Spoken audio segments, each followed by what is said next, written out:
చాలామంది మ్యూచువల్ ఫండ్స్‌లో ఇన్వెస్ట్ చేయాలి అనుకుంటారు. ఇన్వెస్ట్ చేయాలంటే వాళ్ళకి చాలా డౌట్స్ ఉంటాయి. అంటే ఏది బెస్ట్, ఏది రాంగ్, ఏది కరెక్ట్ అని చెప్పి సెలెక్షన్ పిక్ చేసుకోవడం కష్టం. అండ్ అలాగే మిస్టేక్స్ చాలా జరుగుతూ ఉంటాయి. సో ఎలాంటి మిస్టేక్స్ చేస్తారు జనరల్‌గా? అండ్ అలాంటి మిస్టేక్స్ చేయకుండా ఏం చేయాలి? వాటి గురించి మాట్లాడదాం సార్. షూర్ అండి. టాప్ 3 మిస్టేక్స్ గురించి ఫస్ట్ డిస్కస్ చేద్దాం. అన్నిటికంటే మోస్ట్ ఇంపార్టెంట్‌గా ఏమవుతుందనంటే ఎవరైనా సరే మ్యూచువల్ ఫండ్ సెలెక్ట్ చేసుకోవాలంటే న్యాచురల్ టెండెన్సీ ఏంటంటే ఇప్పుడు మార్కెట్‌లో ఏది బాగా పర్ఫార్మ్ చేస్తుంది అని చూస్తారు. అది చూడడానికి ఏం చేస్తారు, లాస్ట్ 1 ఇయర్‌లో ఏది బాగా రిటర్న్స్ ఇచ్చిందని చూస్తారు. ఇక్కడ వాళ్ళు పొరపాటు చేసేది ఏంటంటే మార్కెట్లో ఎప్పుడు కూడా ఈ సంవత్సరం పర్ఫామ్ చేసే ఫండ్ నెక్స్ట్ ఇయర్ పర్ఫామ్ చేస్తుంది అనేది ఉండదు. సైకిల్స్ ఉంటాయి. మార్కెట్ ఎప్పుడు సైకిల్స్లో వెళ్తుంది. సో అందుకే వీళ్ళందరూ చూసేది ఏంటి, లాస్ట్ 1 ఇయర్ రిటర్న్స్ ఏమొస్తాయని. అది ఈజీగా మీరు వెబ్సైట్కి వెళ్ళి లాస్ట్ 1 ఇయర్ రిటర్న్స్ ఏమున్నాయో చూస్తే తెలిసిపోతుంది ఏది బాగా ఇచ్చిందని.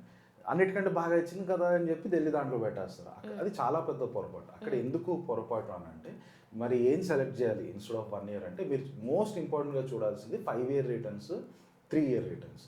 ఈ రెండింటికి మ్యాక్సిమం వెయిటేజ్ ఇవ్వాలి. ఎందుకు మ్యాక్సిమం వెయిటేజ్ ఇవ్వాలి అని అంటే స్టాక్ మార్కెట్ ఎవరికైనా సరే స్టాక్ మార్కెట్ అర్థమైన వాళ్ళందరికీ అర్థమయ్యే విషయం ఏంటంటే మార్కెట్ ఎప్పుడు సైకిల్స్లో వెళ్తుంది. అండ్ జనరల్లీ ఆ సైకిల్స్ 5 to 7 ఇయర్స్ లాస్ట్ అవుతుంది. రైట్. సో 5 ఇయర్ రిటర్న్స్ చూసినప్పుడు మీకు ఏం అర్థం అవుతుందంటే ఆ ఫండ్ లాస్ట్ ఫుల్ సైకిల్లో ఎలా పర్ఫామ్ చేస్తుందో తెలుస్తుంది. ఎందుకంటే మీరు మ్యూచువల్ ఫండ్స్లో డబ్బులు పెడుతున్నారు అనుకోండి, అది జస్ట్ వన్ టైం కాదు, మీరు ఎస్ఐపి ప్రకారం కొన్ని సంవత్సరాలు పడతారు. ఒక ఫుల్ సైకిల్లో లాస్ట్ 5 ఇయర్స్లో ఏ ఫండ్ బాగా పర్ఫామ్ చేస్తుందని చూస్తే దాన్ని బట్టి మీకు యాక్చువల్గా ఆ ఫండ్ వెనకాల కూర్చున్న ఫండ్ మేనేజర్స్, ఆ టీము వాళ్ళు ఎంత క్రెడిబుల్ అనే విషయం మీకు ఆ 5 ఇయర్ రిటర్న్స్ మీద తెలుస్తుంది. 1 ఇయర్లో there can be lot of reasons. ఒక ఫండ్ ఏదో బాగా ఆటో కంపెనీస్లో పెట్టేసింది అనుకోండి, ఆటోమొబైల్ కంపెనీస్ సడన్గా జిఎస్టీ కట్ చేసింది, ఆ సంవత్సరం బాగా రిటర్న్స్ వస్తుంది. బట్ ఆ తర్వాత సంవత్సరం మళ్ళీ అది నార్మలైజ్ అయిపోద్ది. సో ఆ సంవత్సరంలో ఆ ఫండ్కి బాగా రిటర్న్స్ వచ్చింది. ఆ ఫండ్ గొప్పతనం కాదు, మార్కెట్లో జిఎస్టీ కట్ చేయడం వల్ల ఈ ఫండ్ ముందు నుంచి ఆటోలో బాగా ఉండడం వల్ల వస్తుంది. ఎప్పుడైతే అది ఆ ఫండ్ ఆటోని తగ్గించలేదో అక్కడ దట్ ఫండ్ ఈజ్ నాట్ ఆ ఫండ్ మేనేజర్ నిజంగా అంత స్మార్ట్ కాదు అనేది బయట వస్తుంది. అందువల్ల 1 ఇయర్ రిటర్న్స్ అనేది is a very short term thing to look. దాని బేసిస్ మీద ఎప్పుడు ఇన్వెస్ట్ చేయకూడదు. మోస్ట్ ఇంపార్టెంట్గా మీరు చూడాల్సింది 5 ఇయర్. 5 ఇయర్లో 1 ఫుల్ సైకిల్ కవర్ అవుతుంది. 3 ఇయర్స్లో జనరల్గా 1 షార్ట్ సైకిల్స్ ఉంటాయి. షార్ట్ అప్ అండ్ డౌన్స్ అన్ని కవర్ అవుతూ ఉంటాయి. అందుకని ఫస్ట్ మ్యాక్సిమం వెయిటేజ్ 50% వెయిటేజ్ 5 ఇయర్స్కి ఇచ్చి నెక్స్ట్ 50% వెయిటేజ్ 3 ఇయర్స్కి ఇవ్వాలి. ఇక్కడ మీరు ఏం చేయొచ్చు అంటే ప్రతి ఫండ్ కూడా వాళ్ళకి ఒక బెంచ్ మార్క్ ఉంటుంది. బెంచ్ మార్క్ అంటే అర్థం ఏంటంటే మార్కెట్లో నిఫ్టీ, సెన్సెక్స్ ఇవి ఉన్నాయి కదా, ఆ ఫండ్ చూస్ చేసుకుంటుంది. నేను నిఫ్టీ నా బెంచ్ మార్క్ అని అంటే దాని అర్థం ఏంటంటే నిఫ్టీ ఒకవేళ 12% రిటర్న్స్ ఇచ్చింది అనుకోండి, నా ఫండ్లో మీరు డబ్బులు పెట్టడం వల్ల నేను ఆ 12% కంటే ఎక్కువ ఇస్తాను అనేది వాళ్ళ ఉద్దేశం. సో మీరు ప్రతి ఫండ్ ఎనీ ఫండ్ సెలెక్ట్ చేసుకునేటప్పుడు ఫస్ట్ ఆ ఫండ్ బెంచ్ మార్క్ ఏముందని చూడండి ఫస్ట్ స్టెప్. నెక్స్ట్ ఆ బెంచ్ మార్క్తో last 5 years bench last 5 ఇయర్స్లో ఎంత రిటర్న్స్ ఇచ్చింది, ఈ ఫండ్ లాస్ట్ 5 ఇయర్స్లో ఎంత రిటర్న్స్ ఇచ్చింది చూడండి. ఈ ఫండ్ ఆ bench mark returns 5 year returns కంటే ఎక్కువ ఇస్తే అప్పుడు థర్డ్ స్టెప్కి వెళ్ళండి. థర్డ్ స్టెప్ ఏంటంటే లాస్ట్ 3 ఇయర్స్లో ఆ ఫండ్ ఎంత పర్ఫామ్ చేసింది, బెంచ్ మార్క్ ఎంత పర్ఫామ్ చేసింది. 5 ఇయర్స్లో 3 ఇయర్స్లో రెండు ప్రకారంగాను ఆ ఫండ్ కనుక బెంచ్ మార్క్ని బీట్ చేస్తే then it is a good fund for you to invest. This is the first thing. Okay, ఎప్పుడు 1 ఇయర్ రిటర్న్స్ చూడకండి. 5 ఇయర్స్ దొరికి కొన్ని చోట్ల దొరకదు, అందువల్ల 7 చెప్పట్లేదు, దొరికితే 7 కూడా చూడొచ్చు. రైట్. మిస్టేక్స్ ఎలా ఉంటాయంటారు? సో వాళ్ళు చేసే మిస్టేక్స్ ఏంటంటే 1 ఇయర్ రిటర్న్స్ చూసి దాని బేసిస్ మీద పెట్టడం, అది తప్పు. మీరు చూడాల్సింది 7 ఇయర్స్, 5 ఇయర్స్, 3 ఇయర్స్ బేసిస్ మీద. రైట్. నెక్స్ట్ మోస్ట్ ఇంపార్టెంట్ కామన్గా చూసేది ఏంటంటే ఇది చాలా పెద్ద బ్లండరు ఏంటంటే మ్యూచువల్ ఫండ్స్ని స్టాక్స్ కొన్నట్టు కొనేస్తూ ఉంటారు. 30, 40, 50 మ్యూచువల్ ఫండ్లు కొంటారు. అక్కడ కొనేవాళ్ళు ఎవరికి అర్థం కాని పాయింట్ ఏంటంటే మీరు ఒక మ్యూచువల్ ఫండ్ కొంటున్నారు అనుకోండి, ఆ ఫండ్ ఒక మినిమం ఒక 50-60 స్టాక్స్లో ఇన్వెస్ట్ చేస్తుంది. మీరు ఇంకో 50 మ్యూచువల్ ఫండ్స్లో పెడితే దాని ఉద్దేశం ఏంటంటే అది మొత్తం కలిపితే 2500 స్టాక్స్ ఓవర్ ల్యాప్లు అన్ని తీసేసిన ఇంకో 1000 స్టాక్స్ మిగిలినాయి అనుకోండి. 1000 స్టాక్స్ అంటే మీరు మొత్తం మార్కెట్ని కొనేశారు. రైట్. మొత్తం మార్కెట్ మీరు కొనే బదులు దాని బదులు సింపుల్గా నిఫ్టీలో డబ్బులు పెట్టి ఇండెక్స్ ఫండ్లో నిఫ్టీలో పెట్టేసి ఉన్నా సరిపోతుంది. Absolutely right. మీరు ఈ మ్యూచువల్ ఫండ్స్లో కొనేటప్పుడు వాళ్ళకి కొంత ఎక్స్పెన్స్ కట్ చేస్తారు. చార్జెస్ కట్ చేస్తారు. మీరు ఆ ఛార్జీలు కూడా పే చేయాల్సిన అవసరం లేదు నిఫ్టీ ఫండ్ కొనుక్కుంటే, అవును. Right? So unnecessary, and index is also safe కదా ఎప్పటికి కూడా మనకి, right? It's safe and lowest charges దాంట్లో ఇండెక్స్లో ఇన్వెస్ట్ చేయడానికి.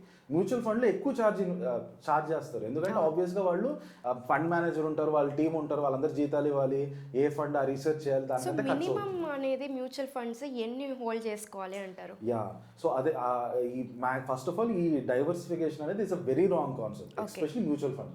స్టాక్స్ కొనడం స్టాక్స్ లో డైవర్సిఫికేషన్ ఉండాలి, ఎందుకంటే అక్కడ డిఫరెంట్ ఇండస్ట్రీస్ లో you want to keep your hand, right? Mutual fund by default అవన్నీ చేసుకుంటుంది, మళ్ళీ మీరు దాని మీద ఇంకో లెవెల్ డైవర్సిఫికేషన్ చేయడం అనేది that doesn't serve any purpose. అంటే మ్యూచువల్ ఫండ్స్ లో కూడా కొంతమంది డిఫరెంట్ సెక్టార్స్ లో తీసుకుంటాం కదా, అది పర్ఫామ్ చేయకపోతే ఇది పర్ఫామ్ చేస్తుందని చెప్పి డిఫరెంట్ సెక్టార్స్ ని వాళ్ళు, అంటే మీరు చెప్పినట్టు డైవర్సిఫై చేస్తూ ఉంటారు. సో అది కూడా కరెక్ట్ కాదంటారా? ఓన్లీ వన్ సెక్టారే తీసుకోవాలంటారా? సో ఇది చాలా ఇంపార్టెంట్ క్వశ్చన్. ఇక్కడ ఏంటంటే ప్రతి సెక్టర్ కూడా దానికి ఒక సైకిల్ ఉంటుంది. ఫర్ ఎగ్జాంపుల్ రియల్ ఎస్టేట్ ఉంది. రియల్ ఎస్టేట్ మీకు గుర్తుంటే 2004 నుంచి 8 వరకు పెద్ద భూమి ఉండేది. మన హైదరాబాద్లో కూడా చాలా మంచి ఆ 4 to 5 years స్పాన్లో 2002-2008 టైంలో చాలామంది రియల్ ఎస్టేట్లో చాలా అద్భుతంగా సంపాదించారు. 2012 నుంచి 2020 వరకు ఆల్మోస్ట్ 8 years హైదరాబాద్లో real estate flat, even overall broader real estate market flat. ఇప్పుడు ఆ 2000 నుంచి 2008లో నేను సంపాదించా కదా అని చెప్పి మళ్ళీ తీసుకెళ్ళి డబ్బులు పెడితే 2012 నుంచి 20 వరకు మీరు రూపాయి కూడా సంపాదించారు, రైట్? సో ఆ సెక్టర్ టైం అయిపోయింది అక్కడికి. 2008లో పీక్ కొట్టిన తర్వాత సెక్టర్ డౌన్ సైకిల్లోకి ఎంటర్ అయిపోయింది. You have to exit that sector all together. ఆ టైంలో మళ్ళీ ఏ సెక్టర్ పర్ఫామ్ చేస్తుందో దాంట్లోకి ఎంటర్ అవ్వాలి తప్పితే ఒక సైకిల్లో బాగా పర్ఫామ్ చేస్తుంది కదా, ఎప్పటికీ ఇలాగే పెరుగుతుంది కదా అని చెప్పి దాంతో కూర్చోవడం చాలా పెద్ద పొరపాటు. ఈవెన్ ఇప్పుడు రియల్ ఎస్టేట్ మీరు చూస్తే 2020 పోస్ట్ కోవిడ్ మళ్ళీ పికప్ అయ్యి లాస్ట్ ఇయర్ వరకు మంచి భూమిలో ఉండింది, అండ్ ఇప్పుడు మళ్ళీ కన్సాలిడేట్ అయిపోయింది, మళ్ళీ స్లో డౌన్ అయిపోయింది real estate sector. So again still real ఎస్టేట్లో కూర్చుంటానంటే దట్స్ అ రాంగ్ థింగ్. అందుకనే అక్కడే మీకు ప్రొఫెషనల్ హెల్ప్ అవసరం. వాళ్ళు ప్రొఫెషనల్స్ ఏంటంటే మేము ఏం చూస్తాం మార్నింగ్ నుంచి నైట్ వరకు ఏ సెక్టర్స్ బాగా పర్ఫామ్ చేస్తున్నాయి, రాబోయే రోజుల్లో ఏ సెక్టర్స్ బాగా పర్ఫామ్ చేస్తాయి, ఆ బేసిస్ మీద డబ్బుల్ని రొటేట్ చేస్తూ ఉంటాం. ఈ రోజు ఫార్మా సెక్టర్ బాగుంటుంది అని అర్థమైతే నెక్స్ట్ 1 to 2 years ఫార్మాలో ఉంటాం. ఫార్మా ఎప్పుడైతే ఎండ్ అయిపోతుందని మనకు తెలుస్తుందో ఇమీడియట్గా ఎగ్జిట్ అయిపోయి ఆ టైంలో ఆటో సెక్టర్ పర్ఫామ్ చేస్తుందనంటే ఫార్మా ఎగ్జిట్ అయిపోయి ఆ డబ్బులతో ఆటోలు ఇన్వెస్ట్ చేస్తాం. సో సెక్టర్ రొటేషన్ అనేది చాలా చాలా ఇంపార్టెంట్ కాన్సెప్ట్ మార్కెట్లో. అందువల్ల మీరు ఒక సెక్టర్ని కొనుక్కుని 30 years నేను ఈ సెక్టర్తో ఉంటానంటే దానివల్ల ఎలాంటి ఉపయోగం ఉండదు, right? There are phases for each sector. ఆ పర్టికులర్ టైంలో ఏ సెక్టర్స్ బాగున్నాయి ఓన్లీ దాంట్లో డబ్బులు పెట్టి ఫేజ్ అయిపోయిన తర్వాత ఆ సెక్టర్ నుంచి నెక్స్ట్ సెక్టర్కి వచ్చేయాలి. అండ్ మీరు సొంతంగా చేసుకోలేకపోతే it's better to take professional help or invest in mutual fund. ఆ మ్యూచువల్ ఫండ్ కూడా ప్రొఫెషనల్ కాబట్టి తను చూసుకుంటాడు ఏ ఫండ్ ఏ స్టాక్స్లో పెట్టాలి, ఏ సెక్టర్ నుంచి ఏ సెక్టర్కి రొటేట్ అవ్వాలనేది ఆ మ్యూచువల్ ఫండ్ మేనేజర్ చూసుకుంటాడు. సో యావరేజ్గా మ్యూచువల్ ఫండ్ పోర్ట్ఫోలియో అనేది ఎన్ని ఉంటే బెస్ట్ అంటారు? Yeah, exactly. First of all ఆ డైవర్సిఫికేషన్, ఓవర్ డైవర్సిఫికేషన్ చాలా మంది చేస్తారు, పెద్ద పొరపాటు అది. If you're in 30s, okay, మీరు 20s 30sలో ఇప్పుడే మ్యూచువల్ ఫండ్ స్టార్ట్ చేస్తున్నారంటే మీకు అట్లీస్ట్ ఒక 25-30 years స్పాన్ ఉంది. 25-30 years వరకు మీరు రెగ్యులర్గా ఎస్ఐపీలు చేస్తారు. 25-30 years చేస్తున్నందువల్ల the best option for you is mid cap and small cap. ఎందుకనంటే జనరల్గా ఏంటి లార్జ్కి మిడ్కి స్మాల్కి తేడా ఏంటి? లార్జ్ క్యాప్లో వోల్టైలిటీ తక్కువ ఉంటుంది, మిడ్ క్యాప్లో కొంచెం ఎక్కువ ఉంటుంది, స్మాల్ క్యాప్లో మ్యాక్సిమం వోల్టైలిటీ. వోల్టైలిటీ అంటే అర్థం ఏంటి? Up and down movements. Large క్యాప్లో అతి తక్కువ ఉంటుంది, మిడ్ క్యాప్లో కొంచెం ఎక్కువ ఉంటుంది, స్మాల్ క్యాప్లో maximum up and down movements ఉంటాయి. కానీ మీరు 20 years మీరు ఇన్వెస్ట్ చేస్తున్నారంటే మీకు ఈ అప్ అండ్ డౌన్ మూవ్మెంట్స్ అసలు ఎలాంటి సంబంధం ఉండదు. అది ఎంత డౌన్ అయినా సరే మీరు if you keep investing end of 20 years it will still be above, right? And 20 years బేసిస్లో లార్జ్ క్యాప్ కంటే మిడ్ క్యాప్ ఎక్కువ పర్ఫామ్ చేస్తుంది, మిడ్ క్యాప్ కంటే స్మాల్ క్యాప్ మ్యాక్సిమం రిటర్న్స్ ఇస్తుంది. సో మీకు 20 years టైం హొరైజన్ ఉన్నప్పుడు అప్ అండ్ డౌన్స్ మీకు ఎలాంటి వర్రీస్ లేవు, ఎందుకంటే 20 years డెఫినెట్గా there will be many ups and downs. వాటి ఏవి మీరు పట్టించుకోవాల్సిన అవసరం లేదు. You have to just blindly keep doing SIP. End of 20 years maximum returns మీకు వచ్చేది స్మాల్ క్యాప్లో.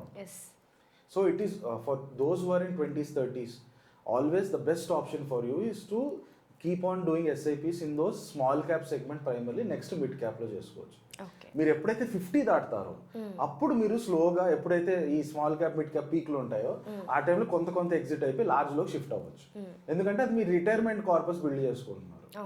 ఒకసారి మీరు రిటైర్ అయ్యాక అప్పుడు మీకు ఈ అప్స్ అండ్ డౌన్స్ ఇష్టం ఉండకపోవచ్చు. You want to have some stable source of income. So 50 దాటే కొద్దీ అక్కడ మీరు స్మాల్ మిడ్లో నుంచి మీరు లార్జ్లోకి షిఫ్ట్ అవ్వచ్చు. 30s 40s నేను చూస్తాను చాలా మంది లార్జ్ క్యాప్లో పడతారు. వాళ్ళకి that doesn't make any sense. ఎందుకంటే వాళ్ళకి మినిమం 20 years టైం ఉంది. స్మాల్ క్యాప్లో పెడితే మీకు లార్జ్ క్యాప్లో 12% రిటర్న్స్ వస్తే స్మాల్ క్యాప్లో 22%, ఆల్మోస్ట్ ఒక డబుల్ రిటర్న్స్ వస్తాయి. అవన్నీ పోగొట్టుకుంటున్నారు. ఎందుకు? జస్ట్ బికాజ్ నాకు అప్ అండ్ డౌన్ వద్దని. కానీ 20 years మీరు ఇన్వెస్ట్ చేసేటప్పుడు మీకు అప్ అండ్ డౌన్ అసలు ఎలాంటి ప్రాబ్లమ్ ఉండదు. అవును, ఎప్పుడు అందరు చెప్పేది లాంగ్ టర్మ్ ఇన్వెస్ట్ చేయండి అని చెప్తుంటారు. లాంగ్ టర్మ్ లో చేస్తున్నారు కాబట్టి focus on small cap and mid cap. And ఇందాక మీరు అన్నట్టు అసలు ఎన్ని ఫండ్స్ ఉండాలి అని అంటే నేను మోస్ట్లీ అబ్జర్వ్ చేసి నా అనాలిసిస్ ప్రకారం ఒక మిడ్ క్యాప్ ఫండ్, ఒక స్మాల్ క్యాప్ ఫండ్, ఒక గ్లోబల్ ఫండ్. అంటే అది మీకు ఏంటంటే ఇండియన్ మార్కెటే కాకుండా యూఎస్, చైనా అన్నిటి ఎక్స్పోజర్ ఇస్తుంది, రైట్?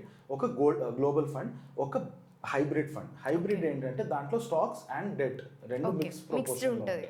సో ఈ 4 ఫండ్స్, జస్ట్ 4 ఫండ్స్ ఉండాలి. ఒకటి మిడ్ క్యాప్ లో ఉండాలి, ఒకటి స్మాల్ క్యాప్ లో ఉండాలి, ఒకటి గ్లోబల్ ఫండ్ లో ఉండాలి, ఒకటి హైబ్రిడ్. ఈ 4 నేను చెప్పినట్టు ఇందాక ఫస్ట్ 5 year రిటర్న్స్ చూడండి, బెంచ్ మార్కింగ్ బీట్ చేసిందా లేదా. నెక్స్ట్ 3 years రిటర్న్స్ చూడండి, బెంచ్ మార్కింగ్ బీట్ చేసిందా లేదా. ఈ రెండు కనుక చేస్తుంటే happily you can go and invest in that fund. కొన్ని నేమ్స్ ఇస్తాను. మిడ్ క్యాప్లో జనరల్లీ లాస్ట్ నేను అబ్జర్వ్ చేసిన Motilal mid cap has been a good fund. Small క్యాప్లో నేను అబ్జర్వ్ చేసిన Bandhan small cap has been a decently good fund. Okay, గ్లోబల్లో మీకు multiple opportunities ఉన్నాయి. బట్ అట్ దిస్ మూమెంట్ 2026కి మాత్రం గ్లోబల్లో ఎంటర్ అవ్వకండి. గ్లోబల్ క్రాష్, యుఎస్ క్రాష్ ఎప్పుడు అవుతుందో ఆ తర్వాత you can definitely enter global. Wait for the crash. హైబ్రిడ్లో what I found is HDFC balanced advantage fund has been a very decent fund. Okay, these are not like very strict recommendations, మీరు check చేసుకోవచ్చు. Only thing ఏంటంటే process మాత్రం అదే follow అండి. 5 yearsలో ఎలా perform చేసింది, 3 yearsలో ఎలా పర్ఫామ్ చేసింది. అండ్ జస్ట్ 4 ఫండ్స్కి లిమిట్ చేయండి. 4 పైన ఎంత చేసినా కూడా అబ్సల్యూట్లీ నో సెన్స్ అనమాట. ఇది second. Third most important very common mistake ఏంటంటే చాలామంది వాళ్ళు ఎలా సెలెక్ట్ చేసుకోవాలో తెలియక మ్యూచువల్ ఫండ్ డిస్ట్రిబ్యూటర్ దగ్గరికి వెళ్ళి ఫండ్స్ తీసుకుంటారు. అక్కడ ఏమవుతుందనంటే మీరు సొంతంగా మ్యూచువల్ ఫండ్లో డబ్బులు పెట్టారనుకోండి, మీరు 100 పెడితే ఆ ఫండ్ మేనేజ్ చేయడానికి వాళ్ళు రూపాయి కట్ చేస్తారు. కట్ చేసి మిగతా 99 వాళ్ళు ఇన్వెస్ట్ చేస్తారు స్టాక్స్. మీరు ఈ డిస్ట్రిబ్యూటర్ ద్వారా వెళ్ళారనుకోండి, అక్కడేమవుతుందంటే వాళ్ళు ₹2 కట్ చేస్తారు. కట్ చేసి రూపాయి డిస్ట్రిబ్యూటర్కి కమిషన్గా ఇస్తారు, రూపాయి వాళ్ళ దగ్గర పెట్టుకుంటారు. సో మీరు పెట్టే 100లో మీరు డైరెక్ట్గా పెట్టుకుంటే 99 ఇన్వెస్ట్ చేస్తారు, డిస్ట్రిబ్యూట్ నుంచి వెళ్తే 98 ఇన్వెస్ట్ చేస్తారు. ఇది చూడడానికి 100కి 1 కదా అని మీకు అనిపిస్తుంది. కానీ ఆన్ ఏ 10 year బేసిస్ మీరు 10-15 years చేస్తున్నారు అనుకోండి, కాంపౌండింగ్ అని అంటాం. మీరు పెట్టే మీకు 13% రావాల్సింది జస్ట్ ఆ డిస్ట్రిబ్యూట్ నుంచి వెళ్ళడం వల్ల అది 12% తగ్గిపోతుంది. అండ్ ఈరోజు 100తో స్టార్ట్ అయితే ఎండ్ ఆఫ్ 20 years డిస్ట్రిబ్యూటర్ నుంచి వెళ్ళినప్పుడు మీకు వచ్చే మీ ఫైనల్ అమౌంట్ ఒక 20 crores ఉందనుకోండి, అది మీరు సొంతంగా చేసుకోవాలంటే 50 crores ఉంటుంది. సో ఆల్మోస్ట్ మీరు 2 times 3 times మీ రిటర్న్స్ పోగొట్టుకుంటారు డిస్ట్రిబ్యూటర్తో వెళ్ళడం వల్ల. బట్ అంటే స్టార్టింగ్ ఎవరికి ఆ నాలెడ్జ్ లేని వాళ్ళకు ఒక 1-2 years అయితే డిస్ట్రిబ్యూటర్ దగ్గరికి వెళ్ళడం బెస్ట్ ఆప్షనే కదా. మీకు అలా అనిపిస్తుంది. కాకపోతే డిస్ట్రిబ్యూటర్కి అసలు ఎందుకు అతనికి ఇన్సెంటివ్ ఎక్కడి నుంచి వస్తుందో చూడండి. అతని ఇన్సెంటివ్ ఎక్కడి నుంచి వస్తుంది, ఏ ఫండ్ అయితే తనకి మ్యాక్సిమం డబ్బులు ఇస్తారు, మ్యాక్సిమం కమిషన్ ఇస్తారో ఆ ఫండ్నే తీసుకెళ్ళి వాళ్ళ అందరికి వచ్చే వాళ్ళకి సజెస్ట్ చేస్తారు. కరెక్ట్. అక్కడ ఏమవుతుంది, మీ ఇంట్రెస్ట్ కాదు తనకి ప్రైమరీ ఇంట్రెస్ట్ ఇన్సెంటివ్ ఏంటి, మ్యాక్సిమం ఎవరు కమిషన్ ఇస్తారో వాళ్ళది సజెస్ట్ చేస్తాడు, right? So first of all your interest will not be in his mind. Fund maximum commission, ఆ ఫండ్ అప్పుడు తనకి ఎక్కువ కమిషన్ ఇస్తున్నాం కదా అని ఎక్కువ రిస్క్ తీసుకొని మీ ఓవరాల్ రిటర్న్స్ కూడా స్లో అయిపోతాయి. So mutual fund distributor interest ఎప్పుడు కూడా మన క్లయింట్ ఇంట్రెస్ట్కి అలైన్ అయి ఉండవు. సో అలా అనిపిస్తుంది, ఎందుకంటే మనకి సెలెక్ట్ చేసుకోవడం కష్టం, అర్థం కాదు ఎలా చేసుకోవాలని. అందుకని దానికోసం చాలా సింపుల్ ఫార్ములా ఏంటంటే 5 years బేసిస్ మీద 3 years బేసిస్ మీద బెంచ్ మార్కింగ్ బీట్ చేసిందా లేదా అనేది మిడ్ క్యాప్లో, స్మాల్ క్యాప్లో అండ్ ఒక గ్లోబల్ ఫండ్, ఒక హైబ్రిడ్ ఫండ్ చూసుకొని జస్ట్ ఈ 4 funds మీరు చేసుకోండి.